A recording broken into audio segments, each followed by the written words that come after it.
All right, guys, we're going to start soon.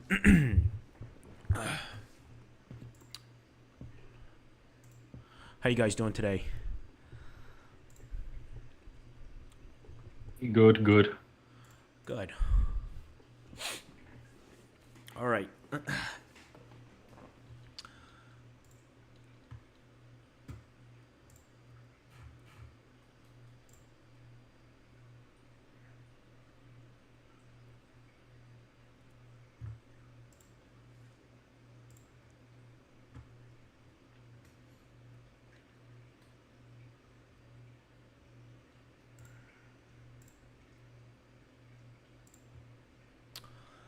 All right, well, let's just go ahead and start.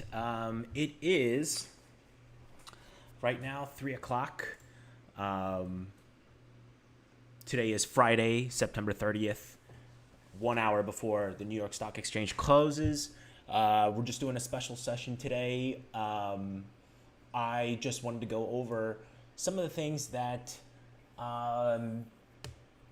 some of the things that are going on, right now, as as I explained on yesterday and the day before, we're having a little bit of a currency and solvency crisis with the Bank of England had to intervene in their bond market.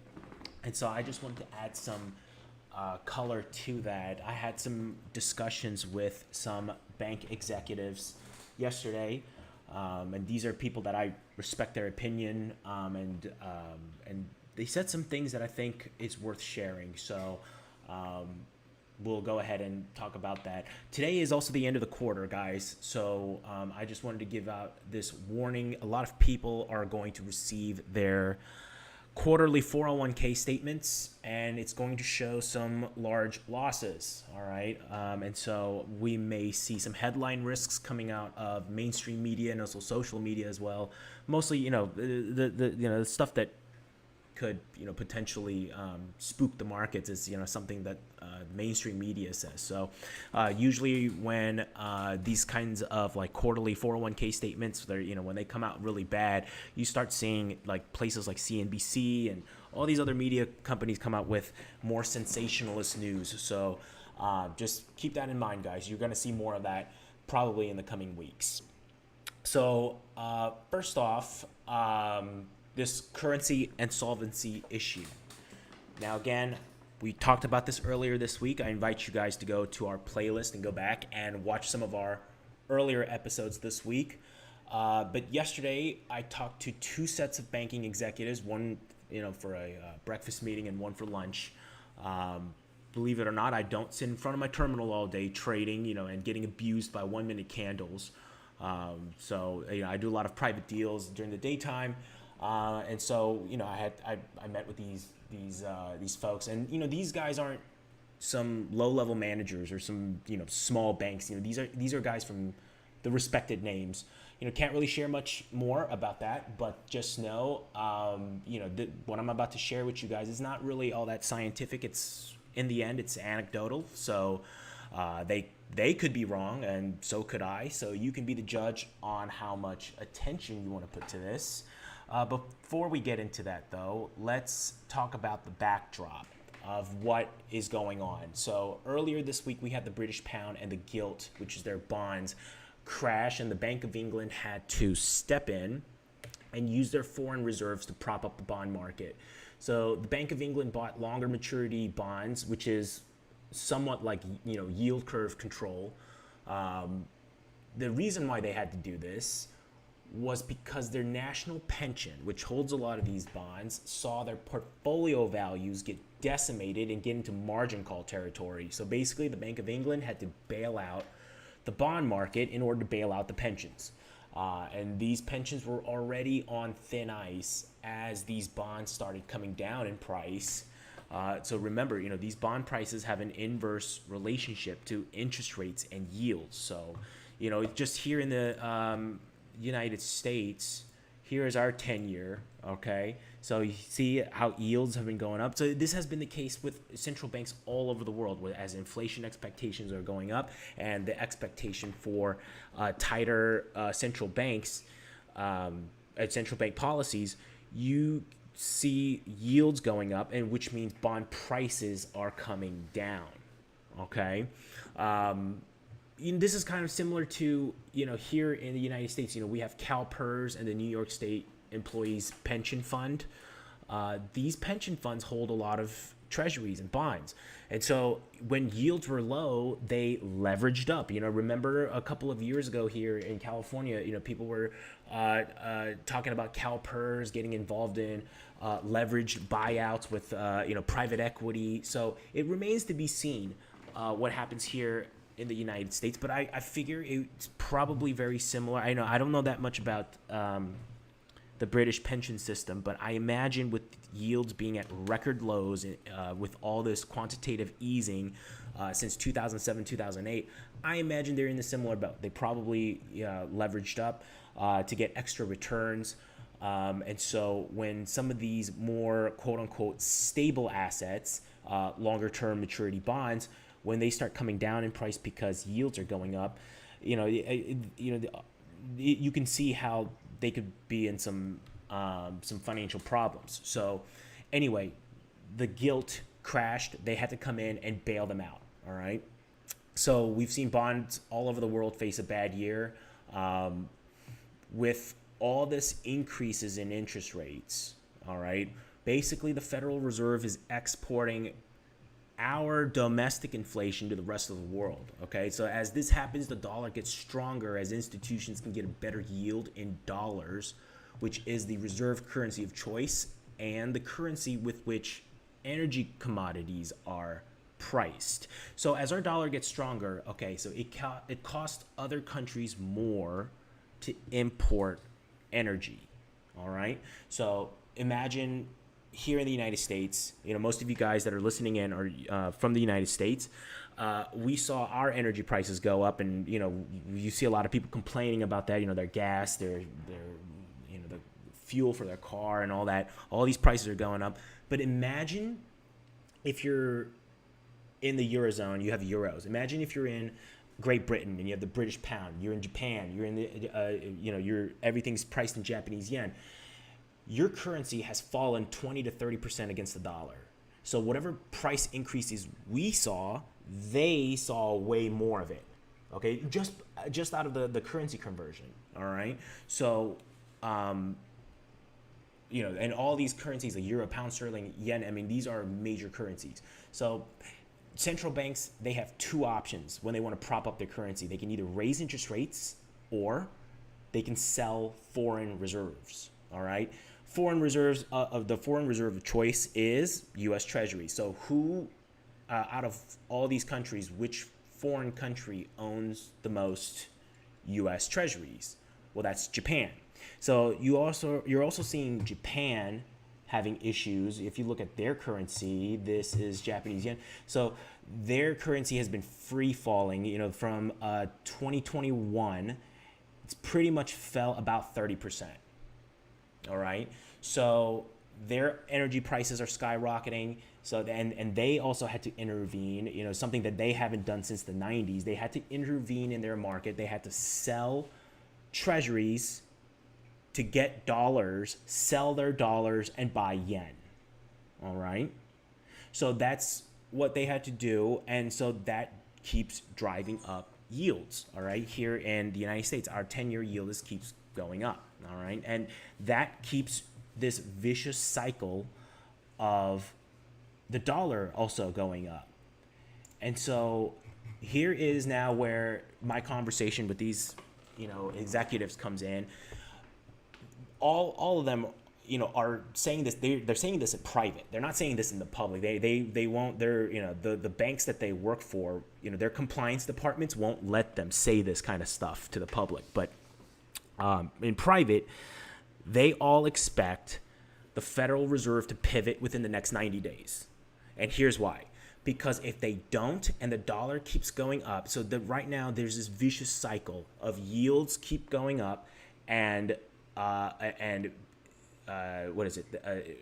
institutions keep buying more dollars to get more yield because all these other currencies are dropping 20, 30%. Why would you hold your currency if it's falling like that. So if you're a Japanese investor, if you're a European investor, if you're a British investor, why would you want to hold your currency or your bonds? Because the interest that if you're a Japanese investor, you hold Japanese bonds. Well, first of all, you're not really getting all that much, but even if you were getting anything, you're getting 20 to 30% less just because of the currency conversion, right? So there is really no incentive to hold your own currency and your own bonds. So that's the reason why the dollar just keeps going up. This is like a wrecking ball, all right? It just keeps going up. So the only way that the dollar won't keep going up is central bank intervention. Basically, the Federal Reserve. The Federal Reserve is going to have to intervene, or at least the opinion here from them is that the Federal Reserve will pivot within 90 days. Okay, they think it's going to happen soon, or else there's going to be a Lehman moment. Basically, England has, the Bank of England, the UK has already had their Lehman moment. All right.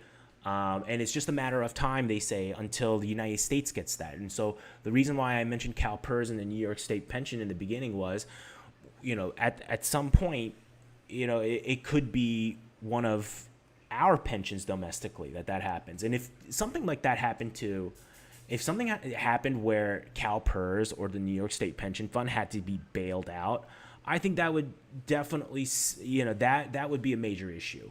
Okay, and in order to stop that, they would, the opinion here is that they have to intervene in order for that to not take place. All right. So intervening means pivot, basically a Fed pivot.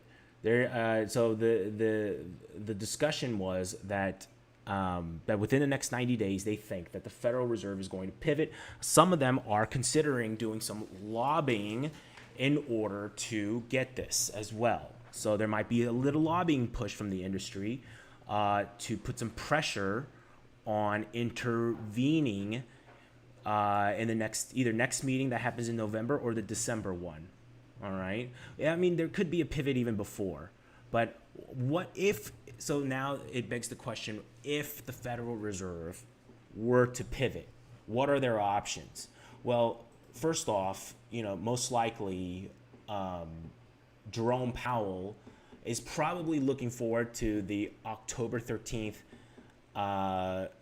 CPI report to see a drop so that he can possibly talk about cutting rates without, looking like an idiot and without losing the little Fed credibility that's left.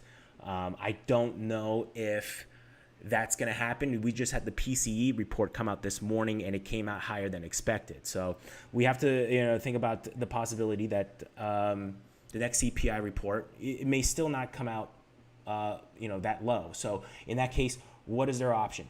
They may not be able to cut interest rates. What they might do is yield curve control. So what they might do is go ahead and start buying either the 10 or 30-year treasury notes, treasury bonds. All right, which would probably bring down, of course, obviously that brings down yield. That puts a cap on yield, and that might send the markets up, equity markets up. Okay, and this kind of goes on with our thesis. Back in June, I told you guys that I thought that, that the Fed was going to pivot sometime in November or October, November. All right, and I still think so, and I think this just kind of adds to that. Again, these guys, these bank executives are saying that they, privately that they think that that the Federal Reserve is going to pivot within 90 days, or else there's going to be major issues that cannot just be fixed easily. All right, there will be a point where it all breaks, and they're saying that we're very close to that point. And our liquidity data kind of showed that too. It hasn't really been improving. Even on big days when HYG was going up, we saw junk bonds still have very similar advances to declines. Right now there is just no appetite for risk, and I think with bonds coming down in price. A lot of institutions hold these treasuries as safety assets, and these safety assets have dropped 17 to 20%. So that puts a lot of companies pressure. And they I'm sure that a lot of companies and a lot of investment companies have probably already faced certain margin calls because treasuries are also used as collateral as well in international trade and in derivatives investing and trading, over-the-counter derivatives. A lot of the times those treasuries are used as collateral. So there you go. I do think that there's a very, very good chance, just because of the economic conditions that we're in and because of what's going on overseas with the UK, that we're going to see a pivot. All right. And a lot of banking executives agree. So I think, to take that as you will, and maybe they're wrong. Maybe I'm wrong. Who knows? But I think it's worth thinking about. Some of you guys that have, some or heavy into positions, you may want to cut some of these positions. Hey, there's nothing wrong with staying in cash. All right. Until this dust settles. All right. So I've been saying that since the beginning. Just stay patient. If some of you guys have, are trying to DCA into SPY, if you guys are dollar cost averaging, this may not be a bad opportunity to get that. All right. We may see this rally if the central bank does, if Federal Reserve does pivot, come the November FOMC. If that happens, we're going straight up. All right. Now, here's another thing.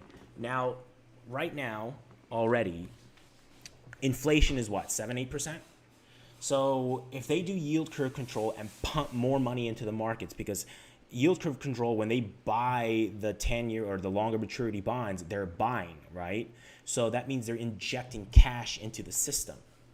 So if that happens, that means later on down the road, 2023, 2024, we might see double-digit inflation. Okay, and that goes with our thesis that we talked about too, that this is going to take some time, some 5-6 years to handle itself. So they're going to kick the can down the road, pivot, all right, to bail out pension companies, to bail out the bond market, whatever. They're going to pivot, but then with more money coming into the market, about a year or two later, we may even see some more volatility, even more of a need to raise interest rates even further, which would probably cause a global depression in the end. Okay, so if all these bank executives, because these bank executives, even if they're right about this, they're wrong about the bigger picture too. All right, they're still being wrong about the bigger picture. The bigger picture here is if they keep doing that and they don't stomp out inflation, and if they just pivot here, I mean, really, you're just kicking the can down the road. But they may be forced to do that. Okay, they might feel forced to do that. And I think that's a very good chance. It happened in the 70s too. If you look at the media back in the 70s, when we had the original great inflation. Let's actually go back. It's worth looking at. So since this is the end of the month, we're also going to be looking at the monthly charts. And this is where I like to look at the longer trends, like the multi-decade, multi-year trends. If we look at the 70s, the same thing happened too.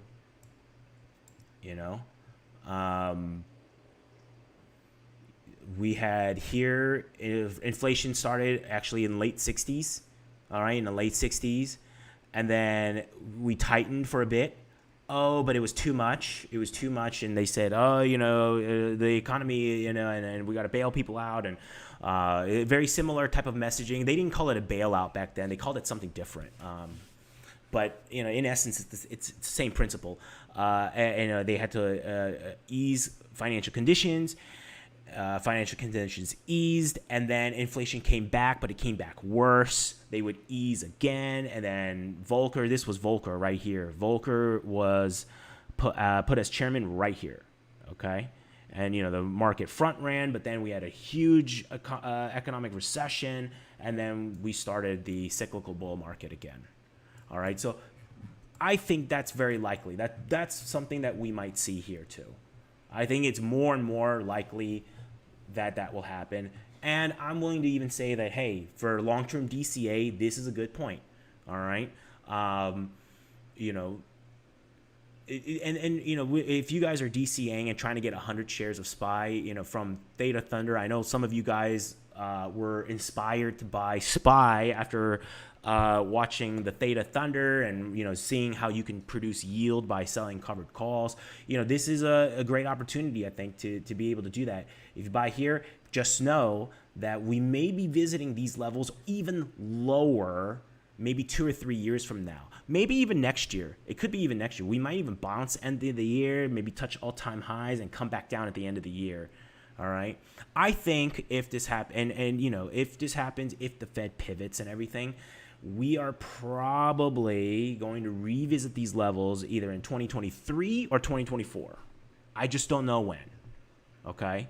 So just keep that in mind. If you guys are DCAing into SPY, just know, you should probably be, selling calls, getting that yield, but also protect yourself. Get some hedges. All right. Because I do think that if they do pivot, it's really kicking the problem of inflation down the road, and it will come back worse. If they do pivot, it's almost certain. It's almost certain that we will have greater than double-digit inflation. We will have 11, 12, 13, up to 15, maybe even more. I don't know. But we'll have much higher inflation. If we're at 7, 8, 9% now, imagine what it's going to be when inflation comes back way worse. And it always comes back worse. I mean, even in the 70s, the second round was way worse. The second round of inflation was way worse. All right? So I think... prepare yourself, all right? But I do think we're going to see a rally first, all right? So October, November, I will position myself for that if we can get good enough entries to see that pivot and to see a rally into the end of the year, okay? I feel more strongly about it now after speaking with them. I do think so. But still, I'm still going to manage risk. I'm not going to go all in on it. You still have to manage risk, no matter how sure you are of something. You still want to have cash just in case. I will stay hedged still, but I will try to position myself for positive delta. Okay. But that is still a ways away. I believe the next FOMC is what, November 2nd? So we got more than a month. Okay, anything can happen between then. We could go a little bit lower first and then up. Who knows? Okay, we'll take it 1 day and 1 week at a time. All right. 10-year. This is what it looks like on a monthly basis. All right. So we're just getting back to those pre-QE era rates. All right. Is this, in my opinion, is the market reaction kind of overblown? Yes, it is. Yes, for now it is. I think so. And that's why I think the relief rally is going to be that much more vicious. Just because these rates really aren't that high. It's just they rose up so quickly, from rock bottom rates that there was no yield protection. Like there was not, people who bought bonds here, they weren't making enough yield. Let me see, go to TNX again. They weren't making enough yield to protect themselves from the loss in face value as this was going up. There was no income protection when they bought right here. So that's why the pain feels a lot worse. Because there's no yield. They didn't have yield from buying here. They don't have that much of a yield. And that is really what's making this worse. Okay. But as far as, historical standards, these yields really aren't that high. All right. So that's why I do think if the Fed pivots, Yeah, we'll see. We'll probably see a big rally. I wouldn't be surprised if the Fed pivots, if we, if we bounce up to, and if our liquidity data also improves. If our liquidity data doesn't improve for whatever reason, even after that, I mean, that means we got some bigger issues. That means there's some much bigger systemic issues then. But I highly doubt that. I think if the Fed pivots, our underlying data is going to probably increase drastically too. It'll be a quick change. But if you look at some of our, the 5-year, if you look at the daily chart, for the last couple of days, it has stabilized. All right. This is not just going up and away. The yield on the 5-year, the shorter term yields, they're actually stabilizing a little bit. So already internal data is already starting to, I'm not going to say it's starting to look better, but it's starting to stabilize. And we'll see what the junk bonds ADL line and the New York high low, we'll see what they say. The New York high low too is also registering less extreme numbers too. So it's stabilizing. Okay. And if our internal data starts getting better and the Fed pivots, then yeah, I can definitely see us getting over all of this, maybe even up to the 4,500, maybe even all-time highs. We could. All right, that could just be the extended rally. We were talking about this. Remember back in June, we might see a mini bull market within a bear market trend. Okay, so this could be like a full retrace. And then when inflation comes back again, which I do expect, if they pivot and kick the can down the road, especially here when inflation's at 7-8%, the CPI is probably going to come back to double digits if they kick this can down the road. All right, and that's when we can see another down movement, back to lows again, or possibly even lower. I'm pretty sure the NASDAQ will see lower numbers in the years to come. I'm pretty sure. Based on interest rates, it's still, a lot of stocks in the NASDAQ are still overvalued. Based on interest rates. Based on, the modeling for equities. If interest rates get to like 5, 6, if 10-year gets to like 5 or 6% on the next round of inflation, I mean, we are going down to 8,000. That's the valuation, that's fair value, is 8,000. So in a bear market, as interest rates go up to 6 or 7%, definitely NASDAQ, we could see it touch 8,000, 9,000, 8,000, something like this right here at some point, 2023, 2024. But it won't be a straight line there from here. It'll probably bounce up first after the pivot and then have a vicious cycle down. When? I don't know. This is around the time when a lot of other countries, emerging market countries, will have solvency issues too.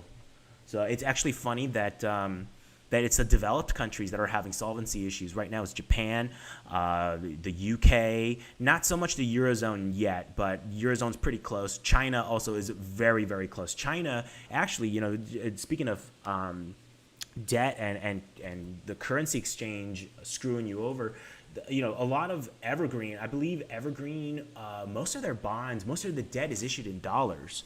So if you're Evergreen, you now owe 20 or 30% more just because of the currency conversion. Imagine that. Your debt just increased by 30% just because your currency just went, just because the currency in which you have to pay has went up. Imagine that. All right. So there's going to be some issues, solvency issues, this issue. So the Fed may be pressured, and in the end, the Fed is not the Fed as an institution, but the the board governors and Jerome Powell. In the end, they're bureaucrats. Okay. In the end, they represent the government and they represent the member banks. If there's solvency issues, they're going to be pressured to pivot. All right. And again, from my conversations with some of the people that I know in my inner circle, they are privately talking about doing some lobbying for that. We shall see. Okay. I do think, though, back in the 70s, again, history, it rhymes, all right? History rhymes. Back then, it was a similar situation. The first few Federal Reserve chairmans, they didn't stomp out inflation all the way, all right? And they pivoted too early, too soon. There has to be pain in order to get through this, okay? History has shown us that. There has to be pain. But I think right now, a lot of people don't want to face that pain. You need someone like Volcker who just doesn't listen to any of that. But I think Jerome Powell is somebody who listens, okay? He's somebody who listens to the people he represents. He represents the member banks, okay? The Federal Reserve Chairman represents the member banks.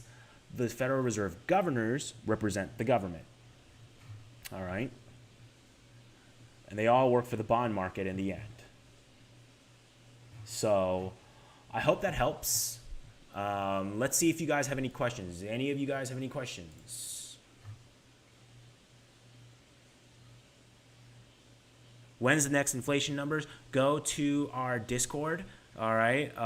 In our Discord, we got the countdowns channel. Boom, it's right there. I put a countdown on there. All in your time zone.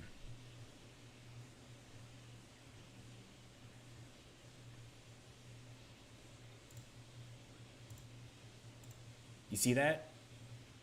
Thumbs up, thumbs down. Okay. All right. So that is that's what I had planned for today.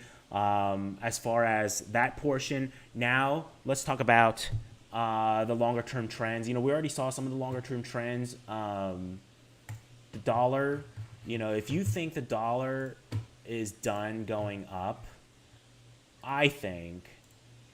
After, maybe if they pivot, yes, the dollar could retreat a little bit because, they're intervening. But at some point, if inflation comes back harder and interest rates have to go up more in order to contain inflation, we could see a lot higher. I mean, this is not that high. People, they just look at the, just zoomed in charts on the daily chart. But if you look at the monthly chart, if you go back decades, the dollar was higher, okay? A dollar was a full 50% higher back in the 70s and 80s. That's why I studied this so much, because I think we're in a period just like this, all right? And as you notice, it wasn't a straight line up either. Look at that. There were moments where it pulled back. Back here too, remember? Inflation started here. TradingView doesn't need to show you the data, but I've seen other charts. So, okay, fine. Let's just assume that doesn't exist. But it was a lot lower here before, and then it went up like that. So even here, it went down. It went down for a couple of years. It looked like it was over, but then it spiked way up. Look at that, right? We might see something like that here too. We might see this go down, maybe even make, drawn out, maybe a lower high, lower low, and then come back up with a vengeance. We could. All right. Definitely possible. Oh wow, look at the Japanese yen. Did it just tank today? Huh. Look at that. Japanese yen is down today. Okay, well, interesting. Anyway, today is for the long-term charts. So there's that oil. Let's look at more of the longer-term charts. Theoretically, could if inflation comes back, could we get to a higher level? I think so. We could get to like 140, 150 next year in March or June. It's very possible, I think. All right. So big picture, I mean, there's still a lot of room for costs to go up if inflation were to come back up. Monthly chart on the rate spreads. We haven't seen this type of inversion for a very long time, since before the 2008 crisis, the banking failures. We haven't seen anything like this in a long time. Notice how the bond market, especially the 30 and the 10, predicted 07, 08. Notice how it was like 2 years early. Yeah? These signals tend to be super early. Bond market looks super way ahead. Okay? So, again, that's where my timeline comes from. Why do you think I keep saying 03, 08? I mean, I'm sorry. Why do you think I keep saying 03, 04, or 23, 24, 2023, 2024 as like the really bad years? You know, when like people are jumping out of buildings because it's that bad. Yeah. Why do you think I keep saying that? So, I think this is the precursor to something that could be really bad in 2023, 2024. But having said that, look at this though too. Look at this. Back in, so we haven't had this since 06, right? So let me go back to SPX real quick. All right. 06. Look at this. After that signal, we had one of the best bull market years before the crash. Look at that. So, okay. So is it very possible after this pivot, and the Fed, makes a surprise pivot, not surprise to us here at Checkmate Trading, of course, because we're strategic and we're forward looking. But if that surprise, quote unquote, surprise pivot comes, we might see one of the best rallies we've seen in a while. We might see something like this happen here before the bigger crash happens. All right. So just because you get that signal doesn't mean you can't have these big movements up. So again, same thing. Let's go back 30 and 10. We saw this invert here back in February of 06.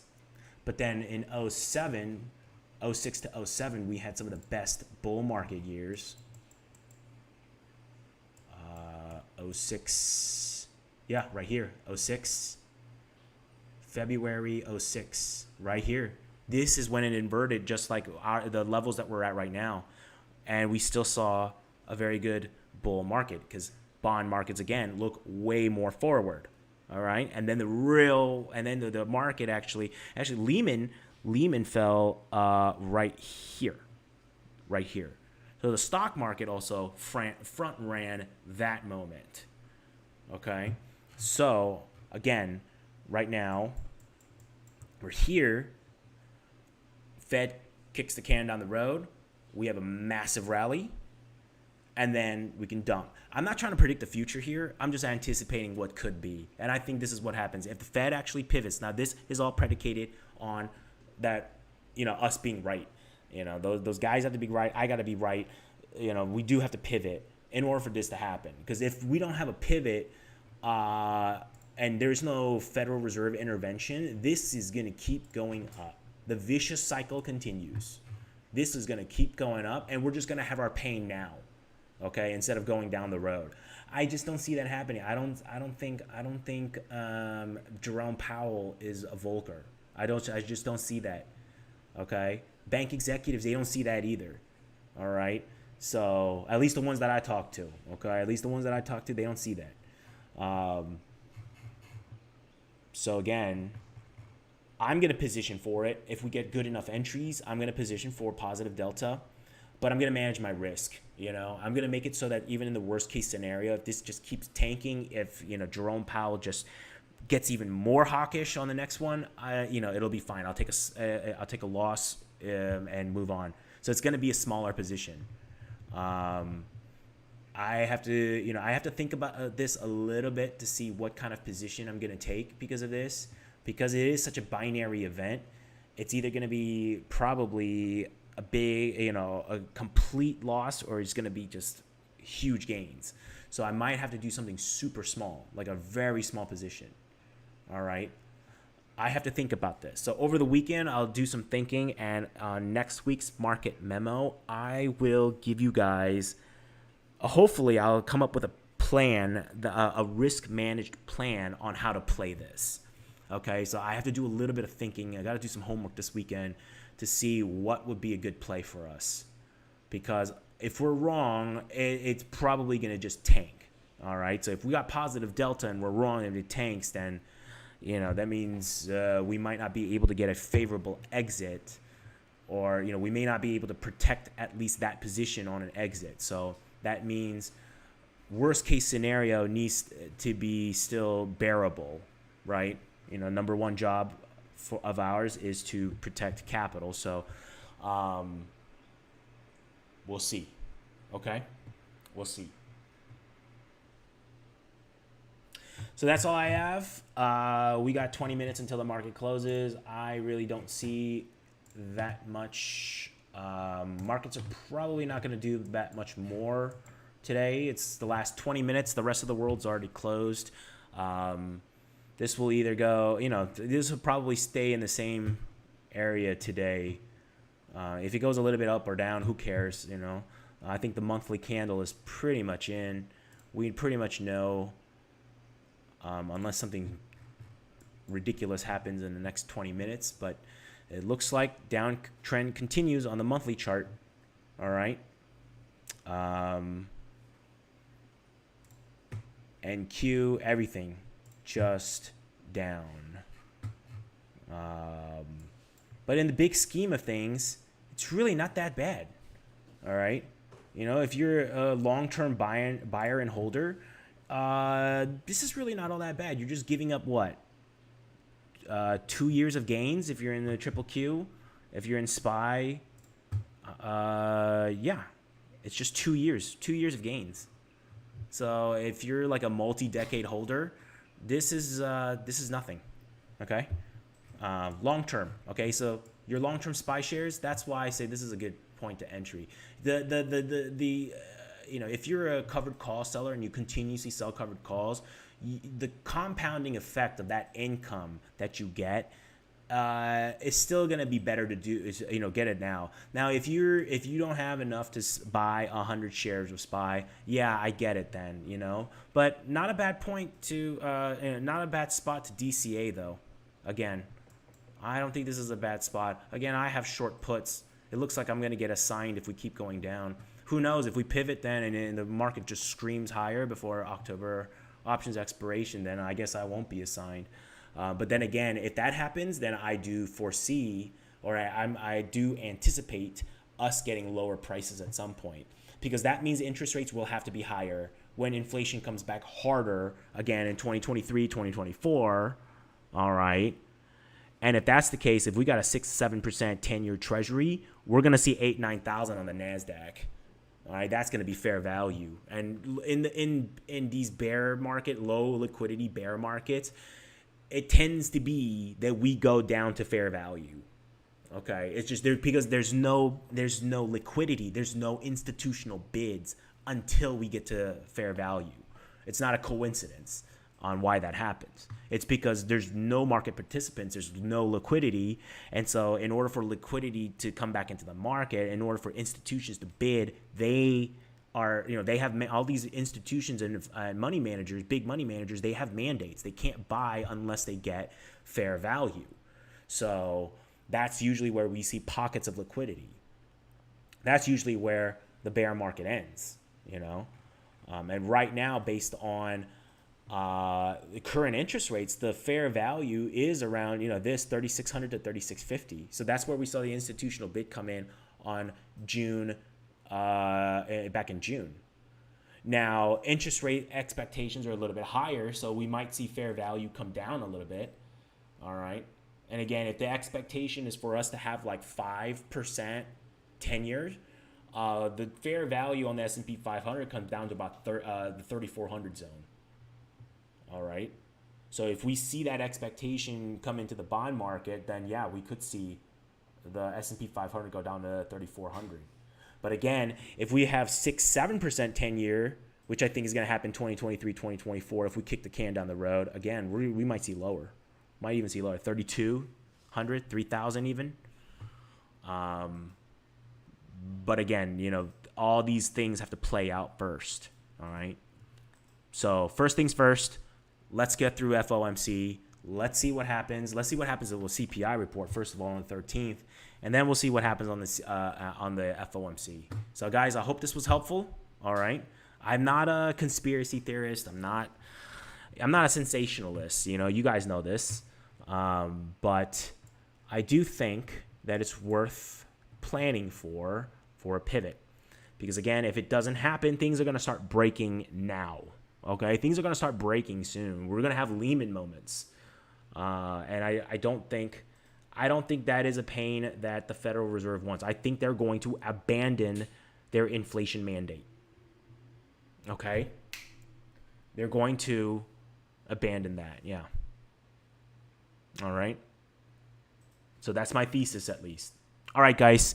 We got 15 minutes until the end of day. Trade safe. All right. And I will see you guys next week.